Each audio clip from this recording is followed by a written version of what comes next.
সুপ্রিয় ভিউয়ার্স, বরাবরের মতো স্বাগত জানাচ্ছি নতুন আরেকটি ব্র্যান্ড নিউ ভিডিওতে।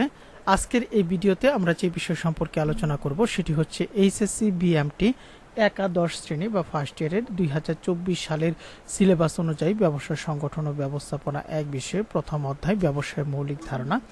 এখান থেকে আমরা রচনামূলক প্রশ্ন এবং উত্তরগুলো জেনে নিব আজকের এই ভিডিওতে। আর যারা গত পর্বের ক্লাসগুলো মিস করেছেন সংক্ষিপ্ত প্রশ্নোত্তরের, তারা এই ভিডিওর যে প্রথম কমেন্ট রয়েছে সেই প্রথম কমেন্টে থাকা লিঙ্কে ক্লিক করে আপনারা কিন্তু পুরাতন ক্লাসের ভিডিওগুলো দেখে আসতে পারেন। আর যারা এই দুটি বিষয়ের উত্তর সহ সুপার সাজেশন নিতে চান তারা মাত্র 105 টাকা দিয়ে উত্তর সহ সুপার সাজেশনের পিডিএফ ফাইল নিতে পারবেন। আর যারা শুধুমাত্র ব্যবসা সংগঠন বা ব্যবস্থাপনা এক উত্তর সহ সুপার সাজেশনের পিডিএফ ফাইল নিতে চান তারা মাত্র 70 টাকা দিয়ে পিডিএফ ফাইলগুলো সংগ্রহ করতে পারবেন। তাই আপনাদের প্রয়োজন অনুসারে সুপার সাজেশনের পিডিএফ ফাইল নিতে স্ক্রিনে দেখানো যে হোয়াটসঅ্যাপ নাম্বারটি রয়েছে সেই হোয়াটসঅ্যাপ নাম্বারে কিন্তু আপনারা এসএমএস করতে পারেন। তো আজকের এই ভিডিওতে যে আলোচনাটি সেটি আমরা ব্যবসা সংগঠন ব্যবস্থাপনা একের আমাদের যে সুপার সাজেশনটি রয়েছে সেখান থেকে আলোচনা করব। তো প্রথমেই এখানে যে প্রশ্নটি ব্যবসায়ের ধারণা দাও, ব্যবসায়ের গুরুত্ব বা প্রয়োজনীয়তা আলোচনা করো। তো ব্যবসায়ের সংজ্ঞা বা ধারণাটি আমরা এর আগে সংক্ষিপ্ত প্রশ্নের মধ্যেই পড়েছি, তো আপনারা এখান থেকে একটু এক নজর পড়ে নিতে পারেন বা স্ক্রিনশট দিয়ে রাখতে পারেন। তো আমরা আজকে দেখব বিভিন্ন দৃষ্টিকোণ থেকে ব্যবসায়ের গুরুত্ব আলোচনা করা হলো।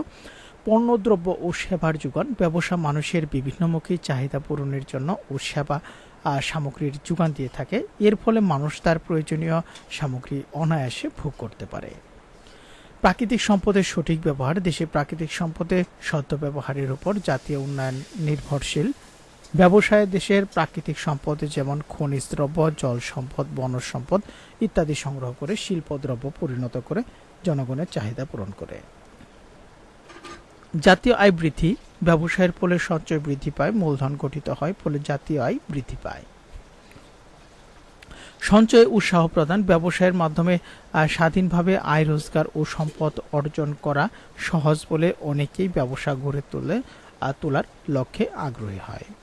মূলধন গঠন ও তার সদ্ব্যবহার, ব্যবসায় প্রয়োজনে উদ্যোক্তাগণ বিভিন্ন উৎস থেকে মূলধন সংগ্রহ করে এবং উক্ত মূলধন উপযুক্ত খাতে বিনিয়োগ করে অর্থনৈতিক উন্নয়ন ত্বরান্বিত করে।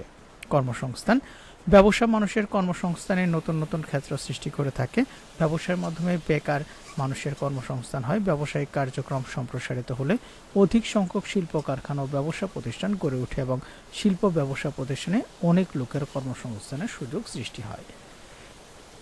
যোগাযোগ ব্যবস্থার উন্নয়ন, ব্যবসায়ের প্রয়োজনে কাঁচামাল ও পণ্য সামগ্রী আনয়নের জন্য সরকারি ও বেসরকারি উদ্যোগে যোগাযোগ ব্যবস্থার উন্নয়ন ঘটানো হয়ে থাকে। সরকারের রাজস্ব বৃদ্ধি, দেশের ব্যবসায় তথা শিল্প বাণিজ্যের প্রসারের ফলে সরকার বিভিন্ন খাতে প্রচুর রাজস্ব আদায় করতে পারে, এতে সরকারের অর্থনৈতিক প্রবৃদ্ধি ত্বরান্বিত হয়। জীবনের মান উন্নয়ন, ব্যবসা সমাজের জনগণের জীবনযাত্রার মান উন্নয়নে সহায়ক। ব্যবসায়ের মাধ্যমে আয় বৃদ্ধি পায়, ফলে জনগণের ক্রয় ক্ষমতা ও মাথাপিছু আয় বৃদ্ধি পায়, যা তাদের জীবনযাত্রার মানকে উন্নত করে তোলে। সভ্যতা ও সংস্কৃতির আদান প্রদান, ব্যবসায়ের আন্তর্জাতিক গতিশীলতা বিভিন্ন দেশ, সমাজ, জাতির মধ্যে সম্পর্ক গড়ে তোলে, ফলে বিভিন্ন দেশের সভ্যতা ও সংস্কৃতির আদান প্রদানের পথ প্রসারিত হয়। উপরোক্তভাবে আমরা ব্যবসায়ের গুরুত্ব বা প্রয়োজনীয়তা আলোচনা করতে পারি। এরপর আমরা দেখব ব্যবসায়ের কার্যাবলী কাকে বলে। ব্যবসায়ের কার্যাবলী আলোচনা করা। ব্যবসায়ের কার্যাবলী নিচে আলোচনা করা হলো। প্রথমে রয়েছে সাংগঠনিক কার্যাবলী, এরপর রয়েছে পণ্য সামগ্রীর সংগ্রহ, উৎপাদন কার্য পরিচালনা, পরিবহন, গুদামজাতকরণ, মালিকানা হস্তান্তর, অর্থ সরবরাহ, ঝুঁকি হস্তান্তর, বিজ্ঞাপন ও প্রচার, হিসাব রক্ষণ, কর্মী সংক্রান্ত কাজ, বাজার গবেষণা ও পণ্য উন্নয়ন, ব্যবস্থাপনা। তো এখানে আমরা 12টির মতো ব্যবসায়ের যে কার্যাবলীগুলো রয়েছে সেগুলো আলোচনা করেছি। আপনারা ভিডিওটি পজ করে এখান থেকে স্ক্রিনশট নিয়ে রাখতে পারেন।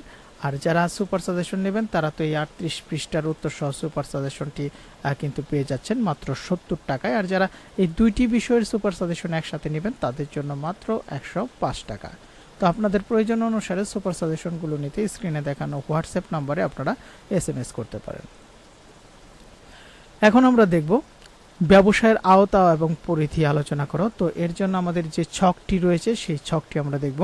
ব্যবসাকে আয়তা পরিধিকে 3টি ভাগে ভাগ করা হয়েছে: শিল্প, বাণিজ্য এবং প্রত্যক্ষ সেবা। শিল্পকে আবার প্রজনন শিল্প, নিষ্কাশন শিল্প, নির্মাণ শিল্প, প্রস্তুত শিল্প, সেবা পরিবেশক শিল্প নামে ভাগ করা হয়েছে। বাণিজ্যকে 2টি ভাগ: ট্রেড বা পণ্য বিনিময় এবং পণ্য বিনিময় সহায়ক কার্যাবলী। ট্রেড বা পণ্য বিনিময়কে আবার অভ্যন্তরীণ বাণিজ্য এবং বৈদেশিক বাণিজ্য 2 ভাগে ভাগ করা যায়। অভ্যন্তরীণ বাণিজ্যের মধ্যে রয়েছে পাইকারি এবং খুচরা, বৈদেশিক বাণিজ্যের মধ্যে রয়েছে আমদানি রপ্তানি এবং পুনঃরপ্তানি। পণ্য বিনিময় সহায়ক কার্যাবলীকে আবার বিভিন্ন ভাগে ভাগ করা যায়, যেমন ব্যাংক, বীমা, পরিবহন, গুদামজাতকরণ, বাজারজাতকরণ, প্রসার। তো এটি হচ্ছে ব্যবসায়ের আয়তা বা পরিধি। তো এগুলোরই কিন্তু বর্ণনা: শিল্প, প্রজনন শিল্প, নিষ্কাশন শিল্প এবং নির্মাণ শিল্প, প্রস্তুত শিল্প, সেবা পরিবেশক শিল্প। তো শিল্পের যে ভাগগুলো সেগুলো এখান থেকে আপনারা দেখে নেবেন। এরপর রয়েছে বাণিজ্য। বাণিজ্যের মধ্যে ট্রেড বা পণ্য বিনিময়। এরপর রয়েছে বাণিজ্যে বৈদেশিক বাণিজ্য, পণ্য বিনিময় সহায়ক কার্যাবলী, প্রত্যক্ষ সেবা। আমরা প্রত্যক্ষ সেবার সেটি কিন্তু আমরা সংক্ষিপ্ত প্রশ্নের মধ্যে আরো সুন্দরভাবে পড়েছি।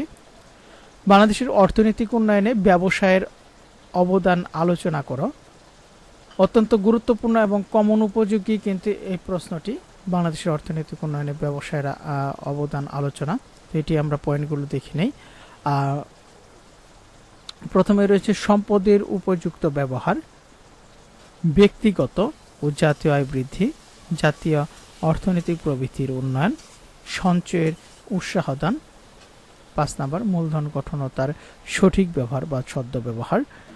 6 কর্মসংস্থানের সুযোগ বৃদ্ধি, প্রযুক্তিগত উন্নতি লাভ। ব্যবসায়ের উদ্দেশ্যগুলি এখন আমরা দেখব। তো এখান থেকে আপনারা কিন্তু ব্যবসায়ের অর্থনৈতিক উন্নয়নে ব্যবসায়ের অবদান আলোচনা সেটি এখান থেকে দেখে নেবেন আপনারা ভিডিওটি।